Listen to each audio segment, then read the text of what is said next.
Welcome back to the latest Mountain West Connection Bowl preview number two. Jeremy Moss here, not with Chris Andres. Those who were clamoring to know if he was back, he's not, but we always have the reliable Matthew Kennerly joining us this evening.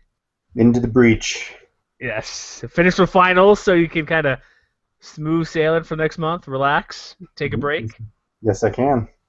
I'm assuming we're not going to talk about Fresno Bowl game tonight, but I assume you're not going to the Hawaii Bowl this year? No, I'm afraid my saving account is a little low for that kind of trip. Yeah, that's if you can get there, great. But you went to Las Vegas Bowl last year, wasn't?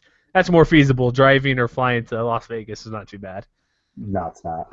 All right, but this is the MWCconnection.com. Check us out there. Facebook, Mountains Connection. We're up to 1,200 likes. That's pretty good. Yeah, thumbs up for that. And Twitter, MWC Connection.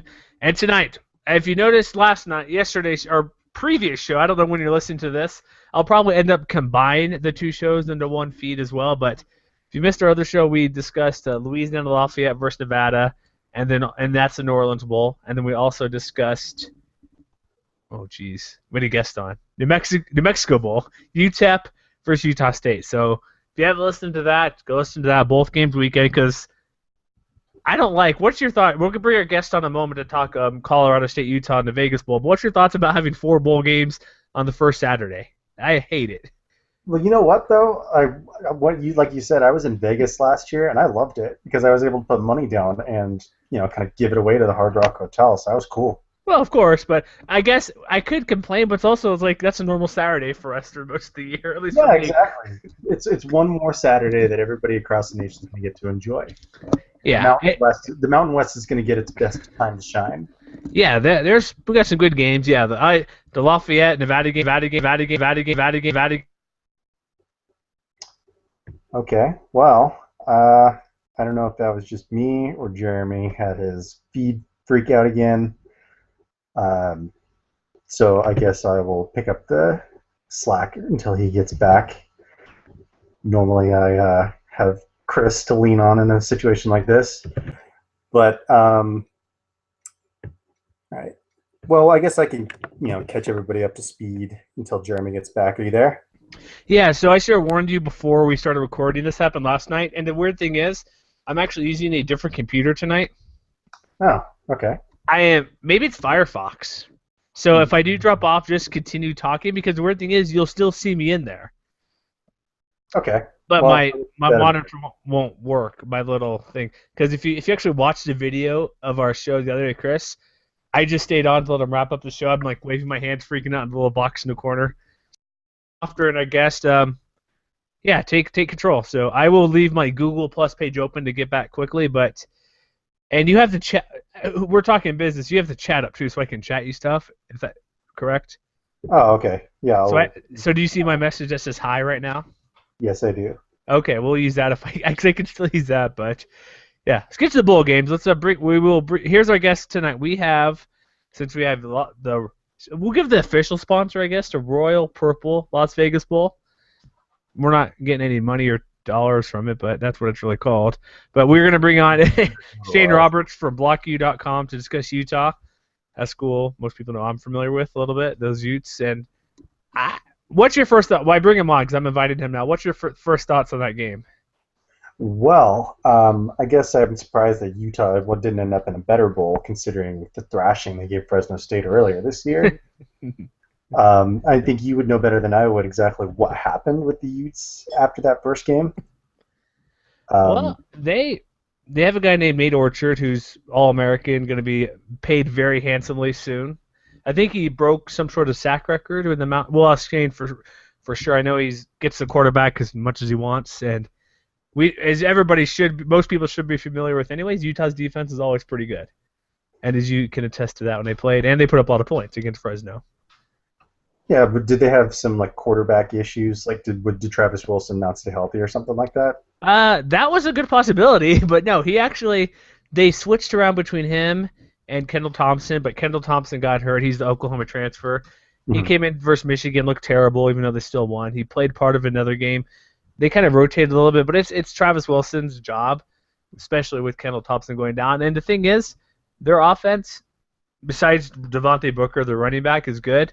The quarterback Travis Wilson looks like a giraffe. Looks like Keanu Reeves from Point Break, if you want to look at it that way. Huh. He's iffy. That's the biggest question mark, and they're ranked so, but he's iffy. And you saw him play; they weren't well. Fresno first month wasn't very good, so I can't really say to go by that. But they could put up some points if they really want to running the ball. But I saw enough of their games; they don't score a lot of points. They had Oregon State overtime, barely beat Michigan, who's not very good. So they're ranked because of their defense, I think. Yeah, I mean, it's going to be exciting, I think, to see what Colorado State's running game can do against this front seven. Definitely, yeah, because that's the big deal. Because we know, here's one thing too, and I know soon Shane gets on if he gets my invite or not, if it works. But Utah likes to run just single coverage on the outside for wide receivers. And I think the Rams have a pretty good receiver in their own right, Rashard Higgins. So, What, first team consensus All-American across the board? I'd say so. I think so. He did get first team on pretty much everything. As far as I know, yes. Okay. He was Blitnikoff finalist, him and Amari Cooper. But yeah, Utah's defense is so good. They like to do, their main thing is they'll get pressure and they'll just do one-on-one on the outside. They rarely do zone. They rarely do any sort of other coverage like that. But that'll be an interesting matchup. And we do, I believe, Shane, are you with us? Yep, I am. Excellent, it works. And sometimes Google Plus, my invites can be temperamental. Yeah, we've experienced that ourselves. Yeah, and then also, if I drop, we got Matt Kennerly with us tonight as well. But we recorded last night. Everybody's already heard it, but I may just randomly drop off, and Matt might take over. But yet, I'll still hear everything. So that'll be an interesting thing. But we got Shane here from BlockU.com talking Utah, Colorado State, a ranked Utah team. So first off, everybody knows me. I follow the Utes, went to Utah, all sorts of stuff. It's just kind of weird my situation a little bit, but let's get a big picture. What did you think of their season by being ranked and getting probably almost double the amount of wins people thought they would? Well, I actually had them. I picked them at 7 wins before the season. Well, you're a homer, so come on. Well, I mean, there's some fairness to that. I'm a grad. I'm a season ticket holder, so yeah. But yeah, I had them at 7 wins. I kind of figured, with all the close games they had last year, they lost so many games by one possession, by a field goal or an overtime, that eventually the averages would have to swing at some point, just because they've been so close for so long. And I figured, health would eventually kind of take over, and some teams would fall off. Only so many teams can be so good for so long. So they exceeded my expectation by about a game. They won some games I didn't expect them to.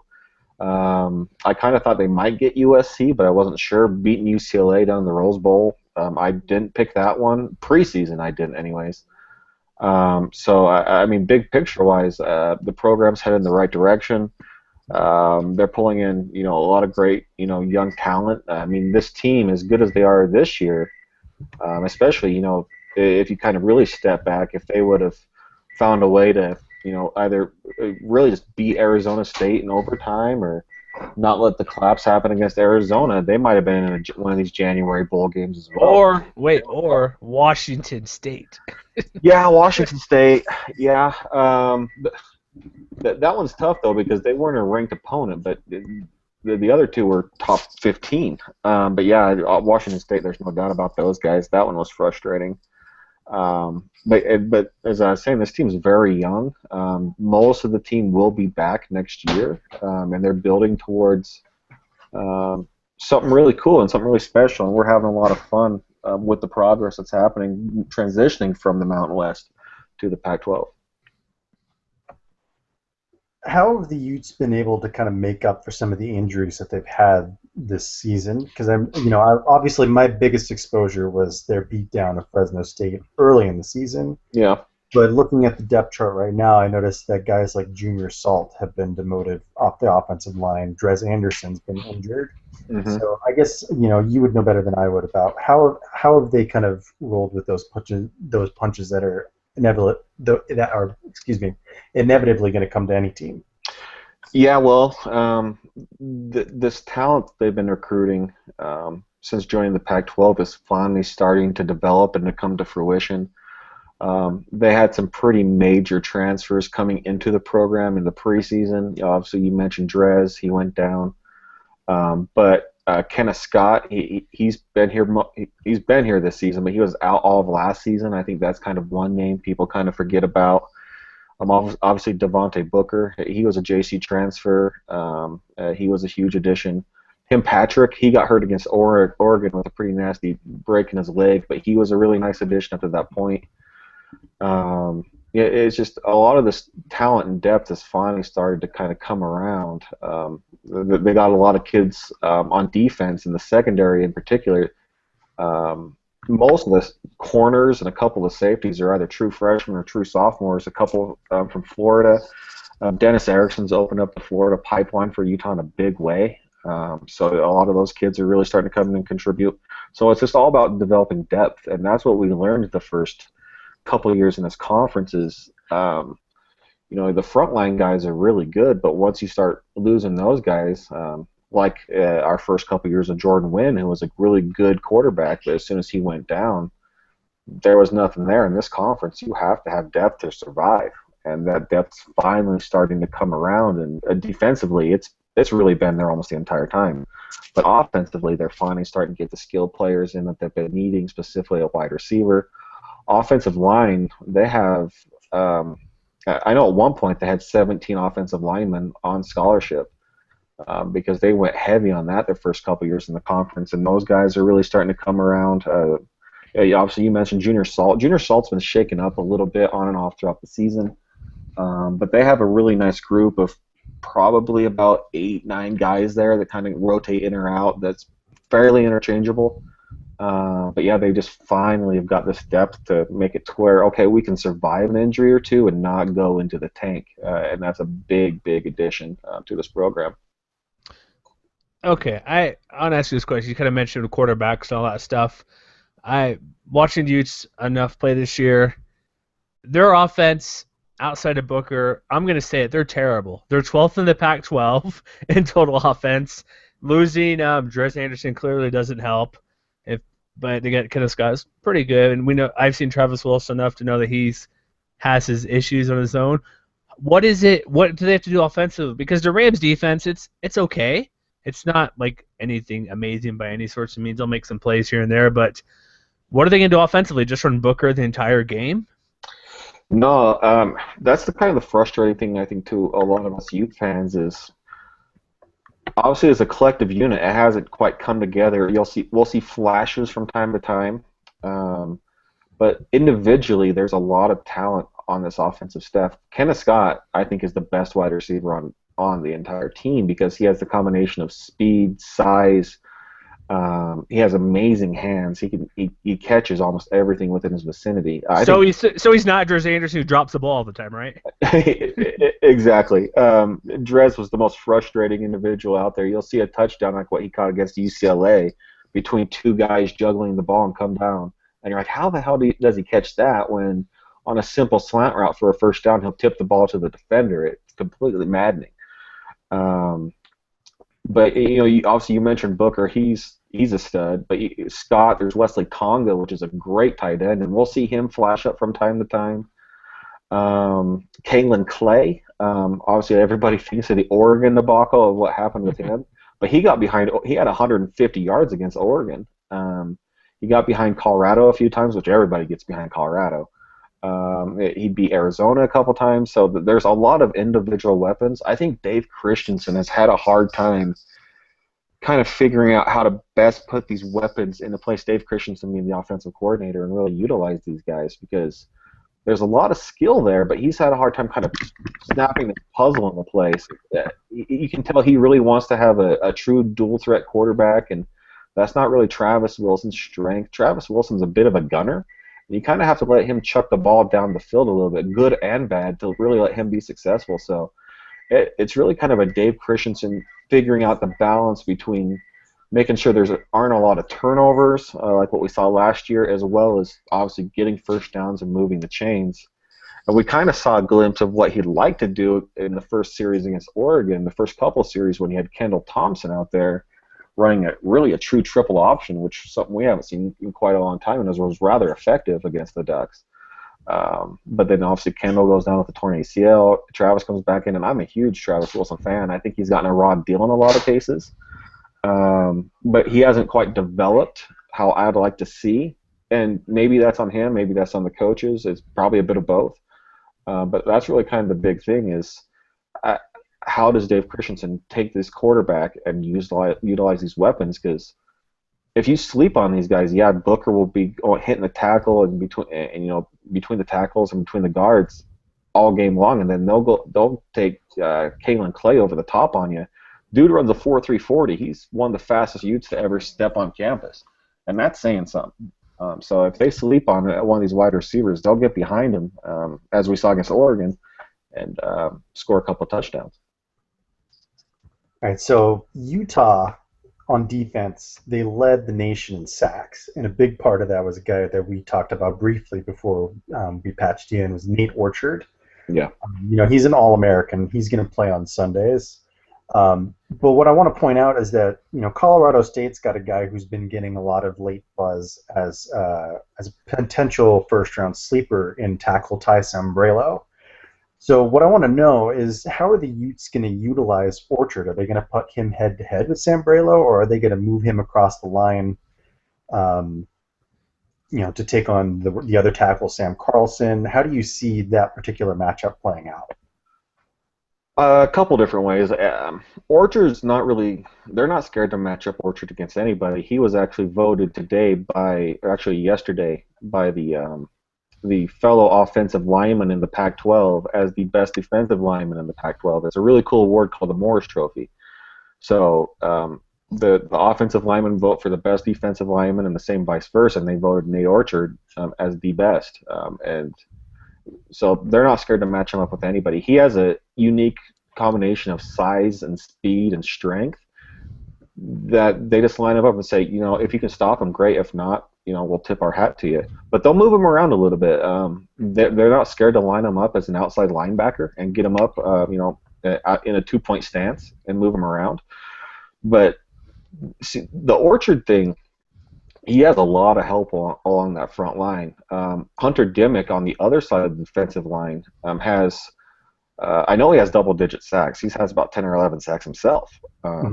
So he has kind of a bookend on the other side that's almost as productive and is a sophomore. And there's also Lotulelei, Star Lotulelei's younger brother, and maybe even better than, according to all the coaches, might be better than Star. Lowell was tearing it up in the last half of the season. He's a little bit more of a pass rusher than Star was. Star was a lot more of a run stuffer. So it's kind of Nate gets a lot of the sacks, and he gets a lot of the accolades, but it's truly a sack by committee, really, and that's we kind of coined this term here in Salt Lake called Sack Lake City. Not just because of Nate. We call Nate the mayor of Sack Lake City, but it's really, they're going to come from both ends. They're going to push a nose guard after you, and when you're kind of fall asleep on the secondary, they'll bring a corner off the blitz and take you from there. So it's not just Nate Orchard, but I know they're not going to really scheme Nate against anybody in particular. They're just going to put him wherever they want and find the best place to really kind of collapse that pocket. All right, so I got a question too, because I know Utah likes to do single coverage. They don't do too much zone or any sort of in the defensive backfield. Who's going to match up with Rashard Higgins, or what's the plan? Is Kalani Sitake just going to keep his corners on the same corner, whatever they play, the press man, press or boundary corner guys? Thinking of the same word twice. Are they just going to stick to the normal game plan? Whoever plays the one side will play that side. Whoever plays the other side, they'll guard whoever, whether it's Rashard Higgins or if it's Joe Hansley. Are they going to stick anybody particular on Higgins because he is one of the best receivers in the country? If you talk to Coach Sitake or Coach Whittingham, they say we do what we do, and that's play press man, and we're not shy about it. We got to get to the quarterback, and obviously that's kind of the first step. But you'll see probably Eric Rowe lining up against Higgins quite a bit, probably for most of the game. Rowe. This is his first year at corner. He's been a safety the previous 3 years. He is a freshman All-American at safety. And he had some growing pains at times this year. Some Ute fans kind of hated on him, but I think that's just because the system Utah runs defensively. If you get burned, it's pretty obvious. But he did a nice job against Nelson Aguilar from USC. Just all these wide receivers that Utah went up against this year, very few of them, if any of them, I'm trying to think off the top of my head, had a big day. And Rowe is a big part of that. You also see Dominic Hatfield probably cover him from time to time, depending on which package they're running at a time, whether it's nickel or whether it's dime or whether they switch to maybe even a zone in some cases. Domo has turned into quite a little superstar in his own right, but I wouldn't be surprised if you see some bracket coverage either. Utah wants to take away your best player, and if Higgins is that best player, obviously D Hart in the backfield is something they're going to have to keep an eye on, but they're going to take a look at Higgins and say, okay, we're going to put Rowe, we're going to put Dominic Hatfield on you, and then over the top, we're going to have a safety sitting over there keeping an eye on him as well, and like a Brian Blecken or Marcus Williams, who's a true freshman. So they'll be well aware of where he is, and they'll put one corner on him, and then they'll have probably a safety keeping an eye on him as well. All right, so I assume a lot of people aren't going to bring this up, but one thing that I've noticed just looking at the numbers is that it seems like Utah is going to have a huge edge on special teams. So I know Tom Hackett had, he won the Ray Guy Award the other day, if I'm not mistaken. Yeah, it would have been a crime against humanity if he didn't. But Andy Phillips may have had the best year out of any kicker in the Pac-12. So, how do you think that's going to factor into this game? Utah, I would say without a doubt, probably has the best special teams in the country in both kicking, place kicking, punting, and return guy. Obviously, Hackett can flip a field like I've never seen before. And he does it directionally, too, to where the return guy usually doesn't have a chance, and it will dribble down to the 5-yard line. He's gutsy, too. He holds onto the ball for an extra second or two to let his guys get down the field. So that's a huge advantage. There's really nowhere on the field to where if Utah goes 3 and out, to where you say, they better get a good punt here because the chances are they will, and the field will get flipped. Andy Phillips, we call him Automatic Andy here in Salt Lake. He missed a couple, painful kicks against Arizona State, but that happens from time to time. So we didn't kill him for it. But Andy's been nails, and he has range too. He'll go from 50 yards plus pretty normally on almost any occasion.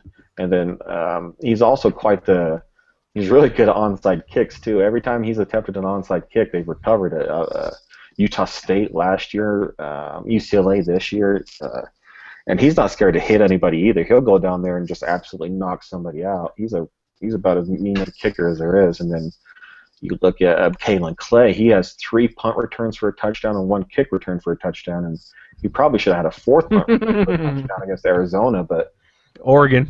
Well, Oregon was receiving. I forgot that was. It was just a long touchdown. That's right. Yeah. Arizona, he busted loose and got into the end zone and would have changed the complexion of that game, but kind of a questionable holding call called that back. So he alone is a weapon that people have to account for as well. So special teams, Utah goes into almost any game as a lock to really have an advantage there, and I can't think of any country or any team in the country that comes close. In all 3 phases, there might be one in place kicking and one in returning, but in all 3 phases, Utah's pretty tough to beat there. The special teams they do it all. They're not many does all 3. A couple do some pretty good, but everyone seeing Kalen Clay do all that stuff and Hackett holding the ball to the last second. And let me get my guys down there to tackle him the second he catches the ball. But punters are people too. Yeah, of course, yes. And we know Scott Harding from Hawaii here does kind of a similar type of deal. He'll kind of hold it and wait, and then do some kick down the field and do a line drive that goes about 8 feet off the ground and goes right over everybody's head and it gets there. But the last thing before we let you go here, how do you see kind of give us some sort of prediction? Or how do you see this game maybe playing out for like winner or whatever you want to go with? Oh man, it's funny. Obviously, it's hard for us Utah fans because we come from the Mountain West Conference. We are one of the founding members of that conference, and many of us are still, big fans of that conference in a lot of ways. So this is an interesting situation for us because we are now the power team against the Mountain West. So we're supposed to win. If we don't win, then why did we lose? We shouldn't have lost to Colorado State. There's so many interesting things going on here. And when we would go into these games, going against a Power 5 conference team or Power 6 back then when there was the Big East. Big East. Everybody kind of figured, this is the one game to get up for, and this, that, and the other team's going to overlook, little Utah from the Mountain West. So it's very interesting because now the coaches have both sides of this being both the favorite as well as being the underdog in the smaller conference. So it's hard for a lot of us fans because we don't want to say, oh, we're Pac-12, we're just going to walk in there and roll. But at the same time, Utah has a lot now. 4 years in, Utah now has a lot deeper roster than Colorado State. Obviously, Colorado State's got some studs: Higgins, D. Hart. I'm spacing on the quarterback's name right now. He had a great year being the offensive MVP in the Mountain West.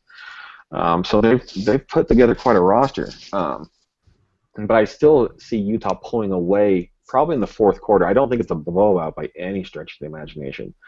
But I think when you factor in Utah's just blood in the water, get after you defense, and then I think Devontae Booker is just going to be a little bit too much for Colorado State. I saw, just looking over Colorado State's losses, obviously they gave up 200 yards to Jay Ajayi, who's a very good running back. I think Devontae's better.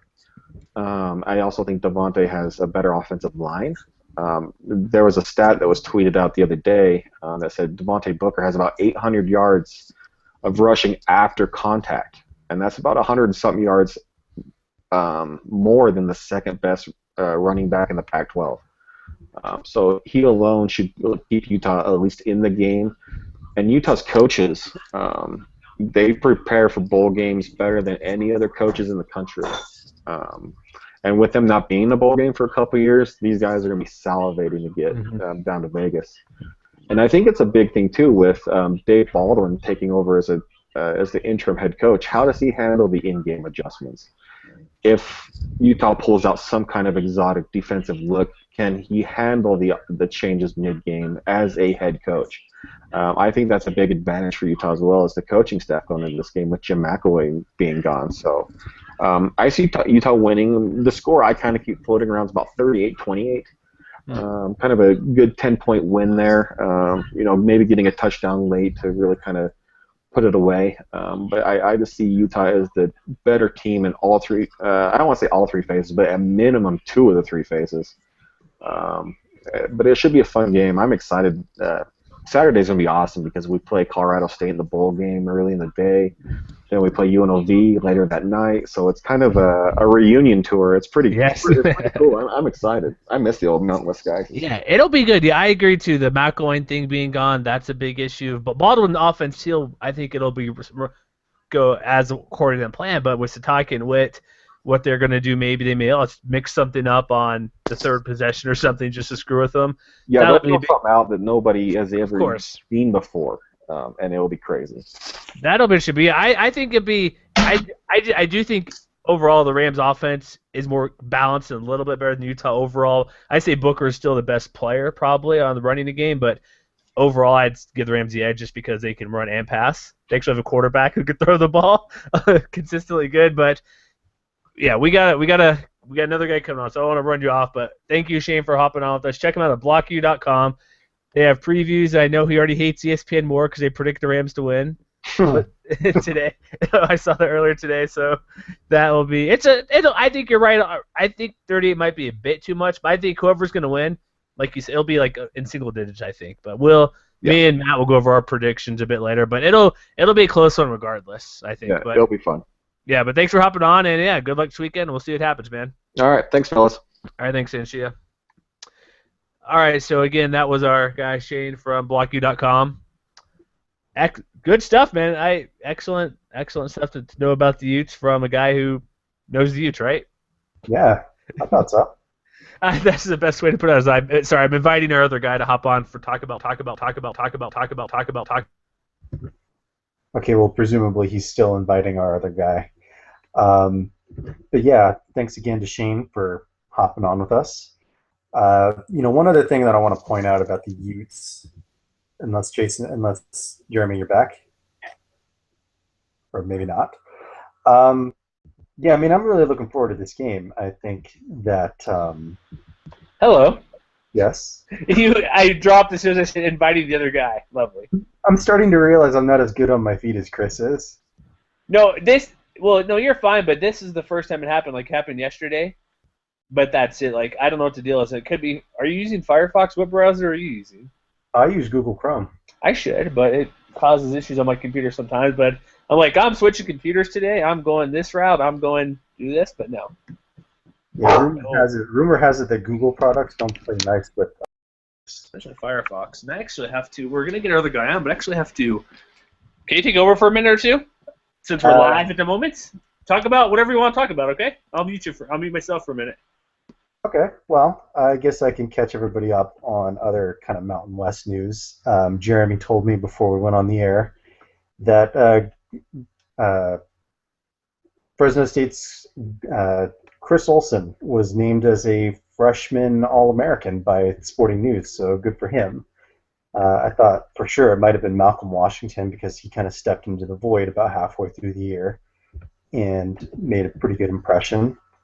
I don't really know what else to say at this point. I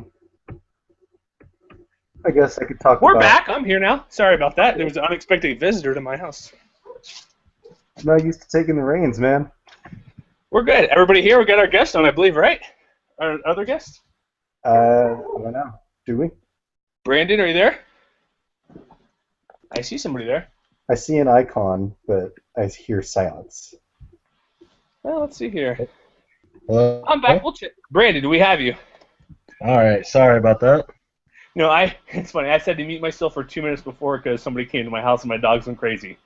So, this show will not be our best show because I'm using Firefox and it's not working nice with Google Chrome tonight, or Google Hangout, so. Oh. Yeah, I tried using my phone and it didn't work, so. No, that's okay. We're good. We got you on Western Michigan guru from HustleBelt.com against Air Force. So, let's just get going. I know their coach is pretty cool. He was on Jim Rome about a week ago. Energetic guy, wants to get the job done, but give us the big picture of Western Michigan. Well, I mean, PJ Fleck really came in with a lot of hype from himself last season. Obviously, not a lot of success during the season. The gimmicks got old really quick in a 1-11 season, but the big recruiting class last year and then the huge jump, 7 wins this year, and you really start to see what he's able to put together. That recruiting class was actually led by 2 players that aren't even on the team, and a third that's got redshirted. And those 3 would be Jay Harris, who left Western Michigan to go into a rap career. No joke. Lonnie Johnson, sorry. Lonnie Johnson was academically ineligible. They both had offers from Big Ten schools in Michigan State and Ohio State, respectively. And then you have Chance Stewart, who also had who was committed to Wisconsin before Brett Bielema went to Arkansas, and then he's been redshirted all season. So this recruiting class, you see Jarvion Franklin perform well on the field, but he wasn't, even remotely in the big picture when you're talking that recruiting class. And now it looks like he's putting another one together for the 2015 class, and I guess you really just start to see that everyone's buying into his system, and he seems to be all in on Western. He just signed a 6-year extension, which after just 2 years is promising. Obviously, anything can happen at mid-major level, but he seems to be really bought in, almost like a Chris Peterson here at Western Michigan. All right, so Air Force has the big improvement besides in the win column for Air Force this year was putting together a bend but don't break defense. But just kind of looking at Western Michigan, what they've really made their bones on this year, it looks like they've been one of the more efficient passing offenses in the country. They're tied for second in yards per attempt. I think they're like fifth in quarterback rating. So tell us a little bit about Zach Terrell, because I'm interested in hearing, how he's progressed throughout the season. He's really benefited from last season. Obviously, it was rough. He was a redshirt freshman, and he really didn't have that much to work with. He had Corey Davis, and obviously you see what Corey Davis has done this year, putting together another stellar season. First team All-MAC. I think he's the best receiver in the MAC, and that includes his older brother Titus, who is a senior at Central Michigan. So when you have a player like Corey Davis who's able to catch passes, it's really nice. But Terrell specifically, he doesn't have the arm strength, but he's a really good game manager. When you have the run game that he does, and then you have the receivers that he does in Davis and Braverman, he'll miss some passes down the field, but his accuracy has gotten better, and it's to the point where he doesn't need to make spectacular plays. He's able to find the second and third read this season and actually make the checkdowns if he needs to. And I think what we're really seeing is just him settling into a role where he doesn't have to win games. He just has to manage it and let his defense come up, which, I mean, no Western team in recent memory has had a decent run game. So to have that also, it's just something you don't expect out of Western Michigan teams, especially coming from the Bill Cubitt era. So stick with that side of the ball. Air Force's defense, they've improved just as much as their overall team. This is probably the best defense in a decade since they had Tim DeRuyter as their defensive coordinator a while back, not a decade, but a while back when he was there. And they got a guy who has a pretty good name in Weston Stillhammer. Yeah. He seems to get interceptions, make big plays for what he does. So, like, what type of – I know they like to throw the ball a lot, but, like, the way the Air Force plays, they got all the small guys, so they have speed on the front, even though because there's restrictions. Well, I think you can only be about 6'2", 250, that about range. So they'll have the speed, and they might be able to get past some of the tackles up front. But what do you kind of expect? How do they kind of would counter that? Just go as normal, just run them over? What do they kind of wanted? Anything different they would probably do against the more unique defenses, probably a bit quicker than what they normally see? Well, I don't think Western has all that much size and strength. They are still young. So I almost think Western matches up better. Jarvion Franklin, he likes to run people over. So when you tell me that there's smaller players on defense, my ears just perk up, and I'm sure his do too, especially since he's played his last two games with a bum ankle that he hurt against Eastern Michigan of all teams when we don't really need him. But I also, do think you won't see as much Daniel Braverman. He's the speed threat for Western. He burned Idaho really bad. But that's Idaho. Come on, that's Idaho. Well, still, he left him in the dust. But you might see a lot of Corey Davis, and that's just scary because what he's able to do is when he is on, and that's often, and he gets the ball, he can tear teams up like nobody's business.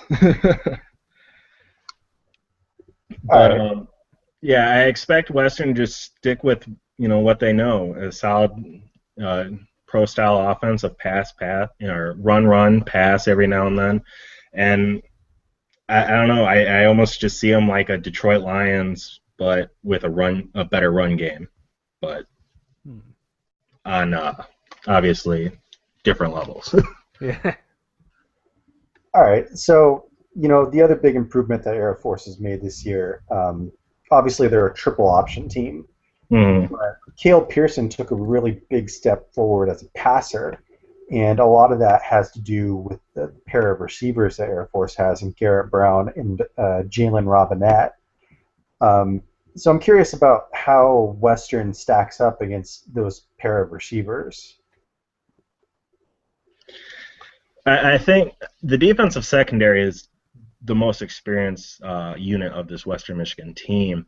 You have Donald Seliskar, who's a senior. You have Justin Curry, who's a senior. They both have led the team. They've led the defense really when they needed to. And Seliskar has stepped up lately. He had a slightly rough start to the beginning of the year. He got burned a couple times when he probably shouldn't have. And then we also saw the emergence of Ronald Zamore on the other side of the field from Seliskar. So I really like the secondary being able to match up with an occasional pass offense where they don't have to do too much, but they can make the plays if they need to.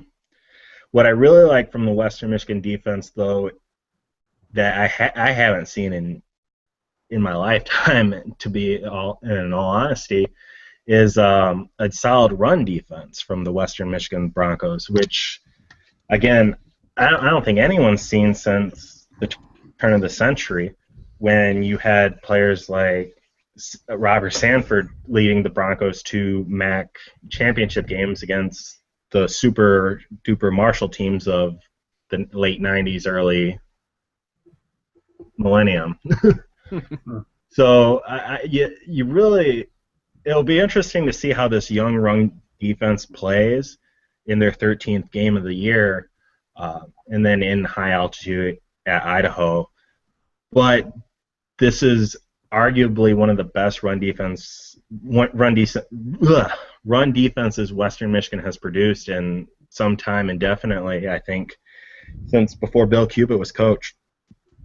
So with that run defense, because we know the Falcons, it's not their traditional running attack. They don't have Jacoby Owens, who's their star runner, who's gonna. I just double checked that his depth chart. He's still injured, so he's out. So that's a little break for Western Michigan, in my opinion. How will you get a couple weeks to prepare, which is more than week to week when you're playing this triple option or this run-based attack. How do you think they'll handle this just unique style of running attack that they'll be facing?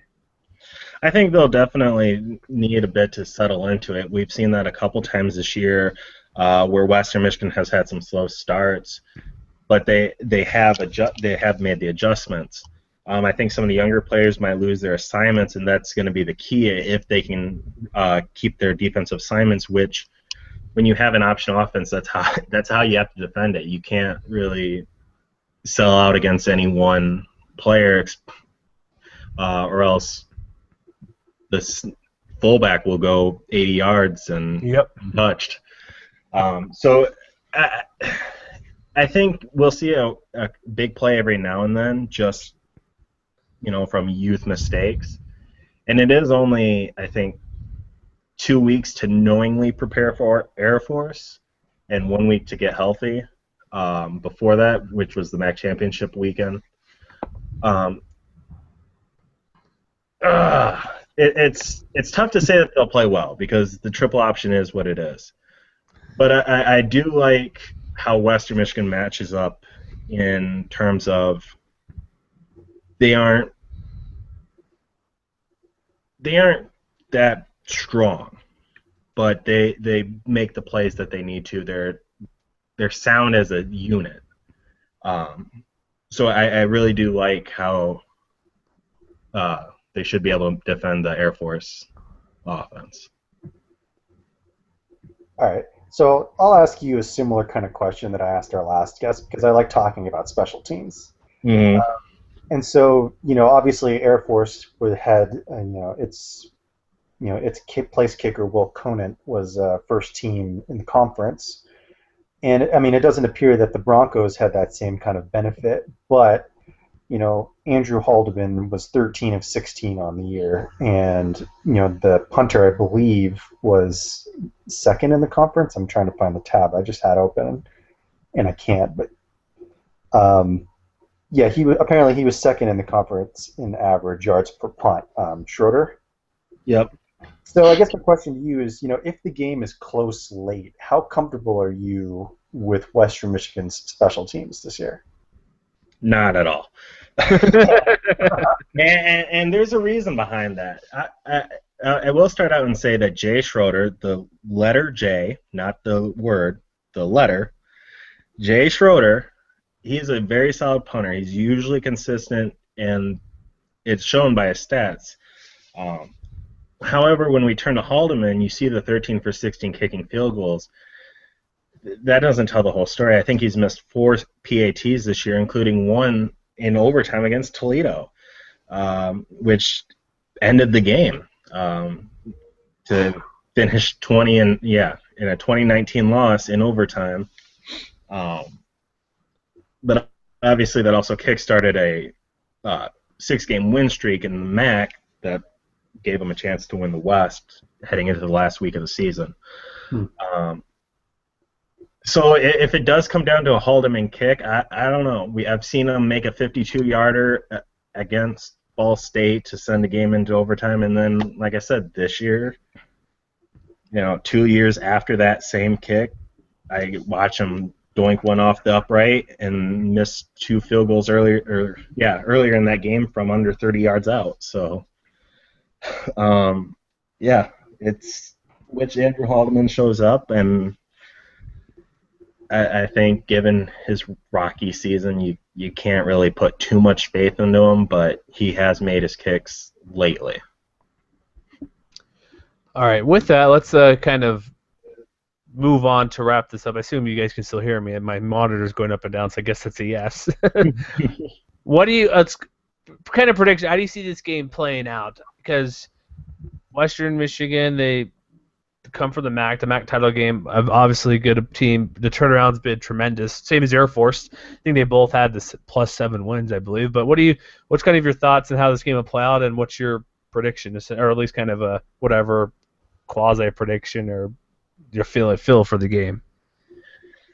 How I kind of hope or wish it will go.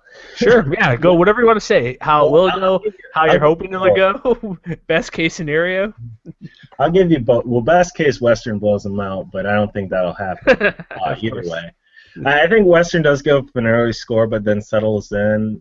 Play solid defense. Jarvion Franklin does his thing. Corey Davis gets into the mix, and the Western offense is just too much for the Air Force defense to hold because of their balance.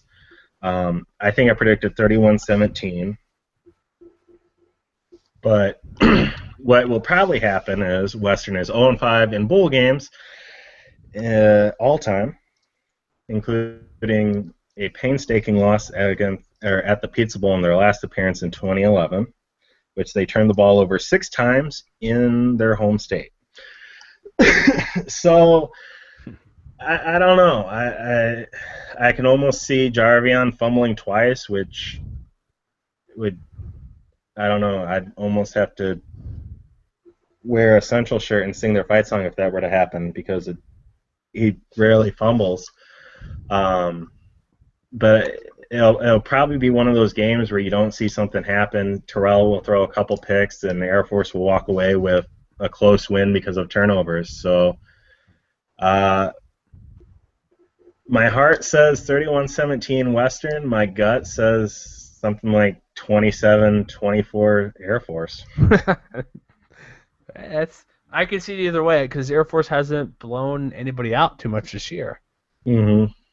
Even when they beat Boise State by 2 touchdowns, they forced 7 turnovers and still a 2-touchdown game. Right. Damn. Wow. So I don't see a blowout either way. One last question, though. Will Western Michigan keep the locker rooms appropriate after the game? Oh. I've heard this story, and I kind of put it on my mind. But just for fun, we'll wrap it up. So, what do you think? I think they will. Obviously, if you win and it's your first bowl win, all bets are off. But I think they'll definitely be on their best behavior. We haven't heard any incidents like that. And I also have to remember that win was our first win of the season a year after one win in 12 games all of last year. So no, that's great. That's reason to already hard, man. Already hard. It was catharsis, Jeremy. Got to give him a break. Oh. Excellent. No, I was just screwing around. I don't care if it's Boise State. Just neither team's locker room. It's not Air Forces. They don't care. So Oh, well, the Broncos. maybe there's some Our house. They are. So, Matt, do you have anything else to add about the Potato Bowl? No, I mean, I think it's going to be a fun game. There we go. Perfect. We'll discuss our predictions later, but Brandon, thank you for joining us. Check us out check him out, hustlebelt.com. And what's your Twitter as well? Because I did not look it up before we started. You can either follow at HustleBelt, which is the general blog, or you can follow me at BroncoFitz, F-I-T-Z.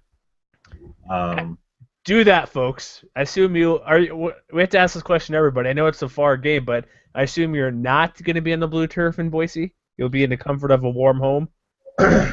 Yeah, we'll see how much comfort there is. But yeah, I unfortunately can't make the trip to Boise. Work has to keep me. Well, yeah, work and money. It's not like it's a close drive. Like I could go to Vegas in a couple hours. So Yeah, it's not one of those things. It'd be a fun road trip, but unfortunately, I can't make it. Understandable. Some of us are attempting to go to the Fiesta Bowl, but that's probably not going to happen either. So, but I don't know. We'll see. But Brandon, thanks. Thank you, Brandon. Thank you. All right, well, I'll let you get out of here then, and I will wait patiently and twiddle my thumbs until Jeremy gets back. I'm assuming we'll probably talk about predictions, so I'll go ahead and stall for about a minute till Jeremy gets back. Mm-hmm. Do you have predictions against the spread for the Colorado State-Utah game? Right now, it looks like the Rams are getting 4 against the Utes. Oh, I don't know. Something tells me Utah's got it in them. I haven't seen Colorado State play too much this year. I did see the Colorado game. I think I'm gonna go with the Utes there. Unfortunately. You Yeah, did, Jim? I know. No, it's fine. No, I'm back. I didn't ask anything important, so I was just going to say thanks for joining us, and I died out. I love my computer problems the past 2 days, but So do we. it whatever. I figured I changed computers. I probably should use Google product, but whatever. So really quick, I have one last thing for you then. So what do you think? What was I going to say? Yeah. You guys, I don't know who it was, but NIU to the Big 12. Are you thumbs up or thumbs down that could ever happen? Their basketball program tells me no, but football is big money. I don't know. Obviously, the Big Ten took Nebraska in, so. Yeah, you got that basketball. What do they know? Oh God, that basketball team's awful. I don't know if the Big Ten really gets. If they want Chicago, they should get NIU, right? If they want Chicago, they'll go after NIU. So I could possibly see it. If it doesn't happen in the next 10 years, though, the Big 10 or the Big 12 is dead. So, I see the MAC making a big push. NIU fans, they're so cocky. That's what I can tell from reading that piece. Like, they've been discussing this for a while, at least a slim long shot. Yeah, NIU's discussing the Big 12, Buffalo's discussing the American. It's all hunky-dory here in the MAC. It'll be all good. But once again, thanks for hopping on with us. Thanks for saving me the last minute or two when my computer dies. But check out Hustle Belt. He'll be tweeting the game, I'm assuming, and more coverage there that we probably don't know about with Western Michigan will be recited at hustlebelt.com. So check that out, folks. And hey, thanks for joining us for a late evening, Brandon, and good luck this weekend, okay, man? Thank you. Good luck to you guys as well. All right, man. I'll talk to you later. See ya. See ya. I survived another dropout, kind of, right? Survived in advance. That's what it's all about. I don't know what the deal is. It's ridiculous, but hey, thanks for at least I should have warned you before the show this could happen, but Well, it's funny that you bring up the Big 12 thing because, the local columnist in the Fresno Bee had to come out and write a column last weekend because apparently there's been rumblings that Fresno State might get a look from the Big 12 as well. And so he basically had to come out, and the whole point of the article was to just say it's never going to happen. That's a good reason. That's a reasonable thing to say. Saw it characterized by a local reader as a colossal waste of time. He had to meet his quota for articles that week. I guess so. Plus, obviously expansion. Click, click, click. Everybody go check it out. So that's the reason. Yeah, Big 12 is also the Colorado State Big 12 talk a little bit because the new stadium is going forward, and they've been playing well. But if the Big 12 is doing anything, it's going to be either a combination of Cincinnati, Memphis, BYU, maybe Houston, maybe Boise State, and then Colorado State's probably in that last spot, I think, along with NIU. It's going to be a weird-looking Big 12. If there's a Big 12, like Brandon said, in a decade. Yeah. So let's get back to what you and me discussing really quick, this two games. So let's go back all the way to the beginning, assuming I don't drop out. Colorado State, Utah. We already discussed it with Shane. So if you didn't listen to that part, you're here. Rewind, I guess. I don't know how you got here if that happened. But what are your thoughts? Let's give a prediction really quick so we can both kind of keep track of that stuff. Okay. So I was just actually talking to Brandon about that when you dropped out. Colorado State is getting 4 against the Utes. Not bad. So what do you think? Here's the thing. I've seen Utah enough to know I don't trust the quarterback one bit to throw the ball to Travis Wilson. Mm-hmm. That's why I asked our guy Shane earlier, are they just going to give it to Booker 35 times? I want to say the Rams will win, but it's going to be a close game regardless. I'll be a homer pick and go with the Rams just because I don't care if they put Eric Rowe or Brackett, Rashard Higgins. He'll get Grayson will find a way to get him the ball because Coach Baldwin's the interim head coach. That's a little bit of a change, but he's been running the offense, running the plays. Offense will be fine. And assuming they can limit Nate Orchard or Lotulelei or whoever is up front, D. Hart has to do something. Give only 70 yards, I would be fine with. But I think the offense is more balanced than Utah's, and that's where I think they'll make the difference and win the game. Because if Colorado State can limit Booker to 3 yards of carry, 4 yards of carry, because I heard that stat where they need to wrap up a tackle, he'll get all the yards after the first hit. Mm-hmm. I still think the Rams can pull it out, but it'll be some sort of close game, like a one-possession game, because I think Higgins will have a big day. Especially if he's getting single coverage, they're not going to stop him. Okay, apparently I made a mistake. The line opened at 4. Right now it's at 3. Colorado. Yeah. Whatever, 3-4. Same thing. I'll still go with Rams. What about you? How do you see it maybe playing out? Rams win, or what's your kind of prognostication of the game? Prognostication, is that the right word? Prognostication. There we go. I think honestly it's going to be a little bit of a rock fight because I think that Utah front 4 is going to do some damage, like it or not. I wouldn't be surprised at all if it were like last year's Las Vegas Bowl, where Colorado State looks explosive against a lot of fairly decent Mountain West teams, but coming up against that front 4, Orchard and Hunter. What was it, Hunter Disick? Yeah, Hunter Disick, yeah. Yeah, those guys, I think those guys are going to wreak some havoc. I think they're going to have a hard time getting things going. And I'm going to take Utah in a close one. I'm going to say 21-17. I see your point because I'm thinking about, because you're there, Fresno's offense was much better than what Rams have with so many guys in the NFL. But if I recall, USC was projected pretty high last year. They ended up with 10 wins. And weren't they in the top 10 at some point last year? So maybe I'm completely wrong, but I could see it too. But I'm thinking, I don't know, because Fresno had Austin Wentworth, but he's center. That is not going to stop too many blitzes or sacks. But left tackle the Rams have, there could be. I get your point. I think it's going to be a tough go, but dude, just chuck it to Higgins, and I'll just go with that the simple way. and also. Utah fans, anybody, you shouldn't trust Travis Wilson to throw the ball. So if the Rams can make it be 3rd and 6 and longer a lot of times, then they'll be golden because, like I said, I've seen Wilson play enough being a Utah guy. he's not consistent enough throwing the ball. So I think I think you're right. Close game. I'll pick Rams. You'll pick Utes. We'll go from there. So. And so it looks like we'll take what's the score going to be?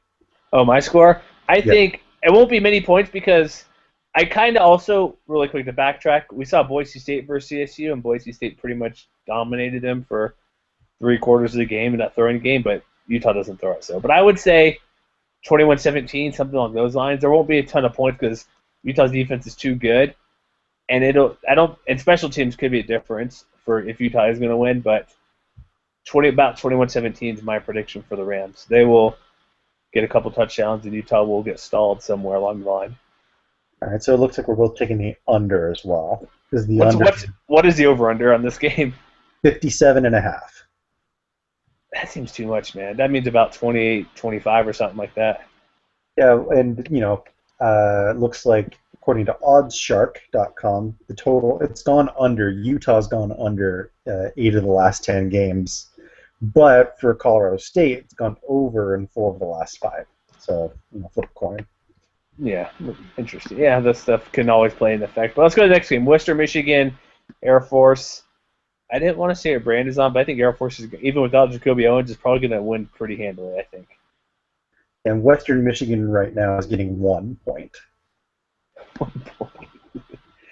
These bowl odds are just, let's flip a coin or roll our 12-sided dice and see what we come up with, right? Yeah, well, it actually opened Air Force +3. So the line swung 4 points since it opened. I like what they're doing there, and their offense can probably move the ball pretty well. But I think even because you got Kel Pearson back, which is a big deal, but no Jacoby Owens hurts. But this Air Force team this year is not like it has been the past year or two where they only had one runner and once he was gone. Like when they had Anthony Lacoste last year, that's all they had. But with Dave having multiple guys and Pearson with the throwing ability, I see it'd be like 30-20 in favor of Air Force, and if Steelhammer can make a play in defense, I just think Air Force is playing pretty well of late, and they can throw whoever they have enough backs in the backfield to replace what Owens is doing. I honestly don't feel great about the matchup for Air Force, if only because I think Western Michigan's passing attack is going to make a huge difference in this game. And they've, this secondary has been gashed before. Georgia State, of all teams, threw for 414 yards. That was the week before they upended Boise. Even Boise racked up 370 yards. Colorado State managed 366 yards. They weren't terribly efficient while they did that. But I think there's an outside chance that this offense is the best one that the Falcons have faced all year. So I think it's going to be a track meet. I think it's definitely going to go over. The over-under on this one is also 57.5. Yeah. Okay, I can buy that maybe because I do see the Western Michigan Broncos can't score. So maybe I need to up my projection. I'm going to say Western Michigan 38, Air Force 34. Okay. And I think apparently my connection's bad, but I will take my +1, and I will take Western Michigan. +1, geez, really, +1. All right, so one last real quick thing. So we got 4 Mountain West Bowl games the first day. If you're forced to watch one game, or that was the only time you had, which game would you be watching? Oh, you know what? I would definitely take this Potato Bowl game. I think that one's going to be a lot of fun. It's going to be a lot of offense, which I think a lot of fans are going to really enjoy. Okay, that's a possibility. I might go with Louisiana, Lafayette, Nevada, because I think there could be a lot of points in that game. Because it actually has a higher over/under, 61. Utah State UTEP will probably be a low-scoring game just because of what Utah State's defense. But I would go with the early morning breakfast in Nevada, Lafayette, which is 10 a.m. local time kickoff. Oh wow! 10 a.m. in New Orleans. That's so early. I don't know what they're doing, but hey, I would go. If I don't predict the order, I'd probably go Nevada. I like Utah State, Colorado State a bit better too than Air Force, Western Michigan. Just if I had to kind of pick, but you could be Who am I to say what game you want to watch? I don't care. It's your choice against mine. All right, so here's my watchability power rankings for that first day. What do you got? It's in reverse order of games that are as they show up on TV. I'm going to put Western Michigan Air Force at the top.